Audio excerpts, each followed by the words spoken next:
So today guys, I'm going to do my basic pizza dough mix, which is what I use pretty much every time now. I've had different recipes I've tried, this is the one that I tend to stick to.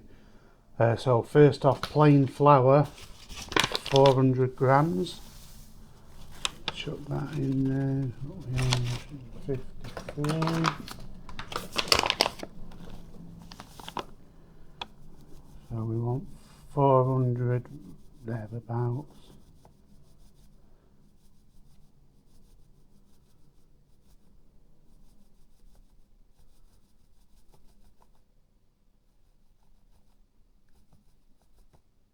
Right, 400 grams of plain flour,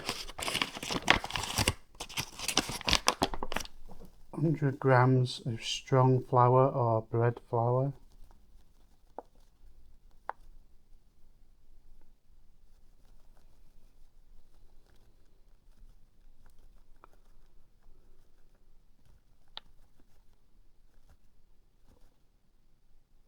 there we go, 15 grams of salt,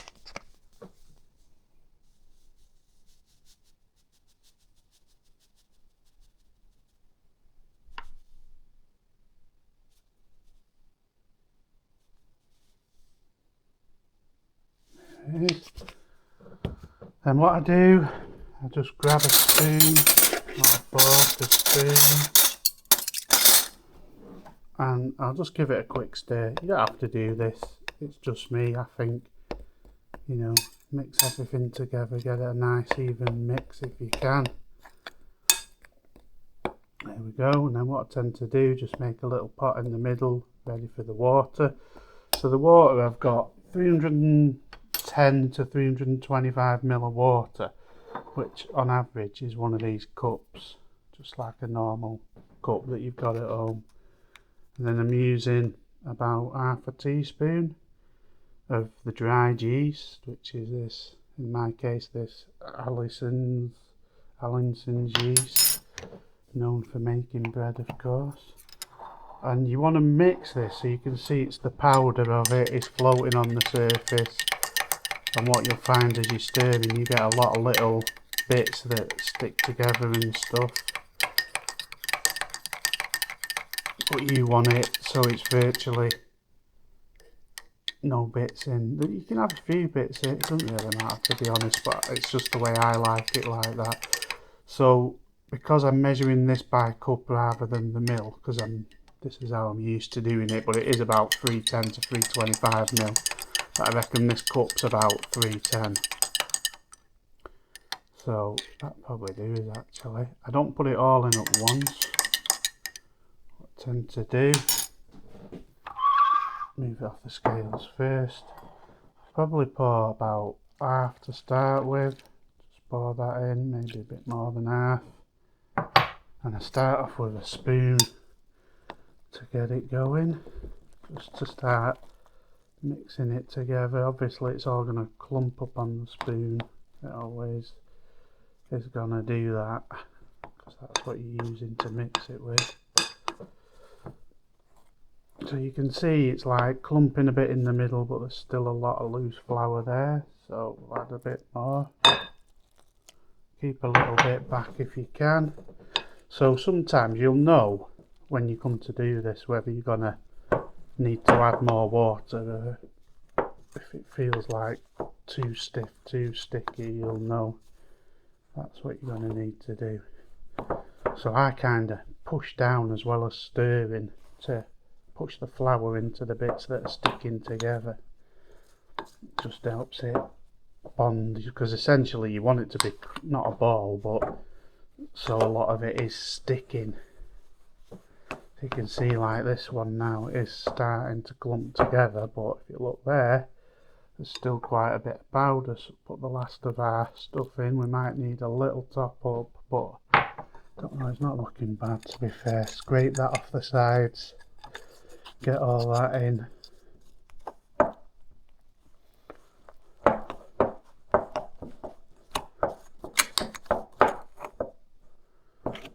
See at the bottom there, there's a few bits of powder and stuff aren't quite mixed in yet.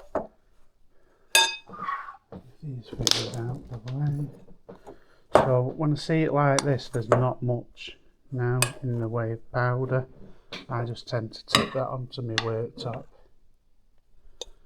Any loose bits in the bottom and on the spoon, scrape them out onto the table. Get that off there. So once we've got to this, I try and squeeze it into a ball essentially, so we can start kneading it. Start pushing it all together. Once we get to this stage, we're pretty much ready to knead it out.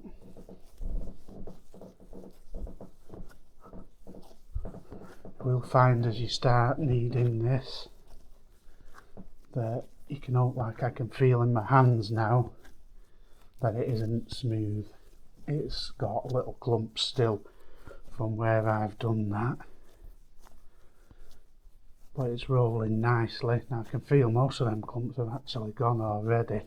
It's not too dry. If it was too dry, it'd hardly fold when I pull it back. See how soft that still is? If it was too dry, it wouldn't do that really. You'd struggle to do it. So everyone's got a different way of doing this stage. You get a lot of people and they'll stretch the dough, fold it, stretch the dough, fold it. It's whichever way is good for you. I used to make a bit of bread back in the day, so I just push forward. Oh, slightly out of shot, right, so push forward, still in, let's angle that a bit, then bring it back, then push over, bring it back, so each time it's flipping over as you like. See I'm stretched there, so every other one I'll pin it and stretch it in, roll it over. See how you're stretching it back and roll it over. Once you get used to it, it's pretty quick. And it's just feeling fairly smooth now. I don't think it needs any more water. And that's my workout for the day done. So now we come to balling that up. Let's angle this down a bit again. So angle it up. Everyone's got a different way of doing this. I smooth the top, tuck it under, turn it round, smooth the top, tuck it under, and then from there you tuck in. So you push down, tuck, down, tuck, down. So you can almost go in a circle, and you're just nipping it underneath as you turn it.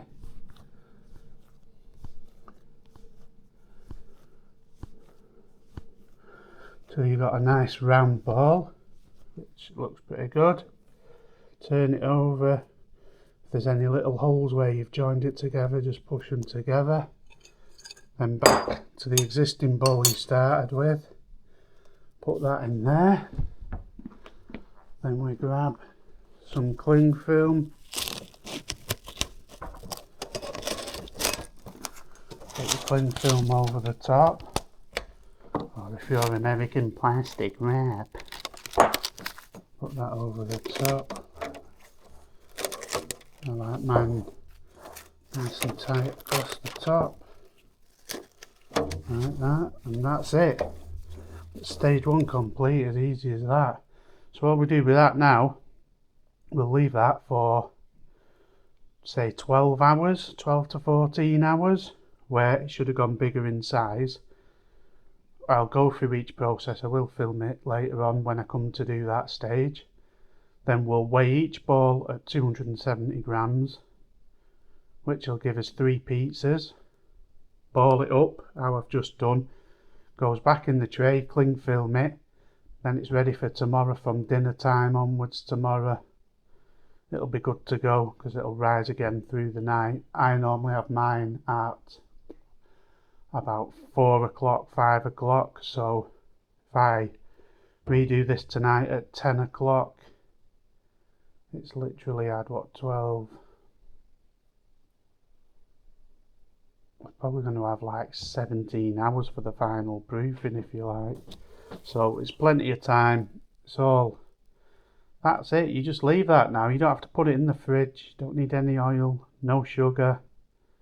It's as simple as that. And that now just sits at room temperature. Try and keep it out of direct sunshine, because if you get direct sunlight on the top, it tends to go crispy, like it's trying to cook almost, and we don't want that. It makes it go crispy and firm on top. So out of the sun, but it can be warm, it can be room temperature, whatever. I just leave it that now. I'll just put that on the side there, and that's that now till 10 o'clock tonight. And then, like I say, I'll just ball it up, seal it with the film again, and that's it till I'm ready to eat it. It's easy as that, guys, so make sure you watch part 2, which will only be a short section where I ball that up again, and then we'll see it before I make a pizza with it as a part 3. But I will make it all one video to save you searching for different stuff. Okay, so until next time, I'll see you in a bit. So guys, we're back. It's now the end of the night. You can see all that dough has risen right up there. Just take that off. Take a nice, can you smell that? The smell of that when you take the film off. So what we're gonna do, I have my scales changed. Turn it back to grams. And what we're gonna do is weigh this on, each one at 270 grams. Got that sticky, that. That's a good sign, to be fair, when it's sticky.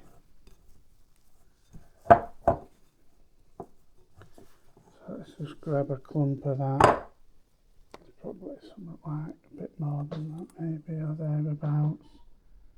Oh, 302. Let's take a bit out. Sticky, as you can see, sticking to my hand a bit there. What are we on there? 275. 271, but we'll go with that. That's that one. Next one. Just got to get this one to 270 now. That's really sticky today. 200.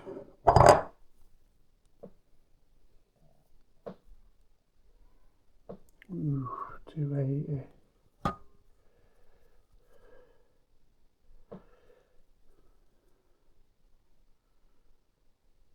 270 on the dot. And then the last one, I just assume that that's right because the other two are 270s. I'm just going to pause that there while I make some space to ball these up. So guys, I've let these balls rest for 5 minutes now. They are very sticky though, so it just makes it a little bit harder. What you could do if you wanted to, which I don't, I like to struggle, but what you could do is put a bit of flour on your hands or something like that, and that bit of flour is going to stop them sticking to your hands as much as it is to mine. The hardest bit is, as you'll know from before, pinching the bottom when it's this sticky. Get rid of those little gaps and get that into the bowl.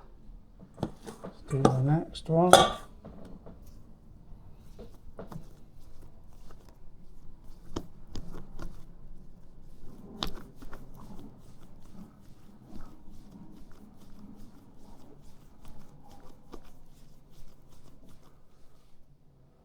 Again, pinch the bottom part in. Kind of push it inside. It's a tough one, that's not going in quite like usual. There we go.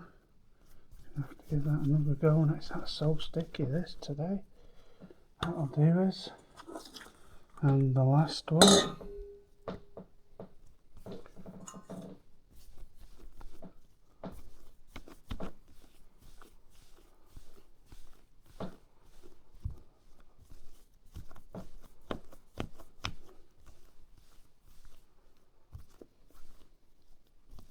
piece is extra sticky.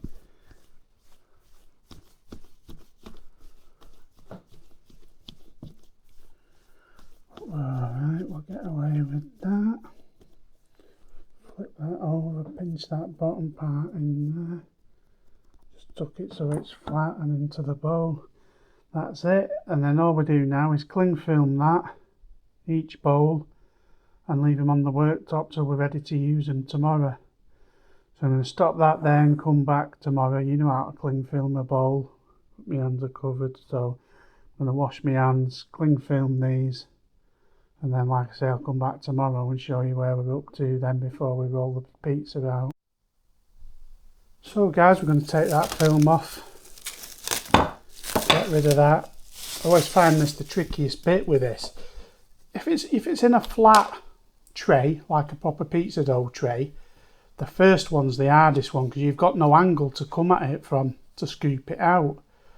Obviously these are in bowls, which in my opinion makes it even harder because it's a round shape and whatever you've got to scoop it out, it's ridiculously hard. You either completely mush it up and you're starting again, you tend not to get as good a rise on the pizza that way, or you get lucky basically with bowls. Anyway, so I have this little bit of thin plastic. What I try and do is get down the back there, as you can see. Oh, this is extra sticky this today. Not even going to be able to do it with that. So let's sprinkle a bit of that on to start with. But normally what I try and do is get right under it, and then you can normally scoop most of it out, which is what you want. Try and get some of that on there in like kind of like one piece, but I'm not sure about that. Now it's stuck to that, which is a disaster. It's really sticky, but we've survived it. We've lived to tell another day. Any excess, let's not waste it, just get it there on the dough. Now when it's mega sticky like this, I do use extra semolina. Woohoo, I got it right. If you ever hear me say macaroni on this channel, I mean semolina, but do you know how many times do I end up saying macaroni? I'm just going to grab a bit more of this and I'm just going to sprinkle it over. Obviously that's the main bit that I'm touching when it comes to doing it. So that was the bottom in the bowl. It's on the top when it comes into my macaroni bowl. There you go again, semolina bowl. And turn it once, gently push it down so anything that comes off the plate, you can just scoop it back up or use it. Pat that down, and we want that side on the top. So back over again, push the base down. I've got plenty on the table because I knew it was going to be sticky. And then once we're here, make the diamond and start pushing that dough out. Oh, that racket is out there. It sounds like a blooming warplane. Old school. And then once I get to there, I tend to, more often than not, the better technique for me that causes less, especially when the dough's like this, is to just do that with my hands to get the basic shape. A bit there that I don't really like, but there you go. You can see it's starting to finish. If you can pick it up on there, so you see little like grey coloured bits running through it naturally. I assume then that it's getting thin underneath. I'm just going to put a bit extra, wait for it guys, semolina, hey, get me out, underneath there because this is really sticky, this dough. Right, so we've run out of tomatoes, so we are using red sauce. You choose what you want. This so it's going to be an extra cheap one without the tomatoes. Because it's the last bit, you know, just when you need a bit of consistency in what you're doing. Let's get it on. Grab a spoon. Splash that around. This is just a cheaper way, and 9 times out of 10 you've got your red sauce in, so it's quite straightforward. Stick to my usual process and sprinkle some of this on, which is just your dry Italian style cheese, parmesan, whatever you want. Stick that on there.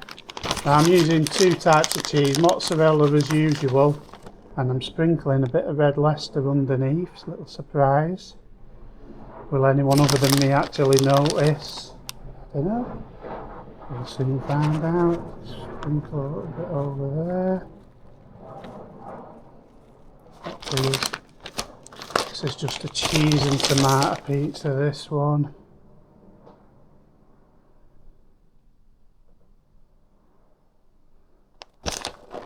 A little bit more in there. That'll do us. So I am going to be using the artisan setting, which is like pretty much all I use most of the time, to be fair. So let's get ready to rumble. That has just preheated as we were doing the dough. This is the bit I hate. Oh, camera up for catch the accident live.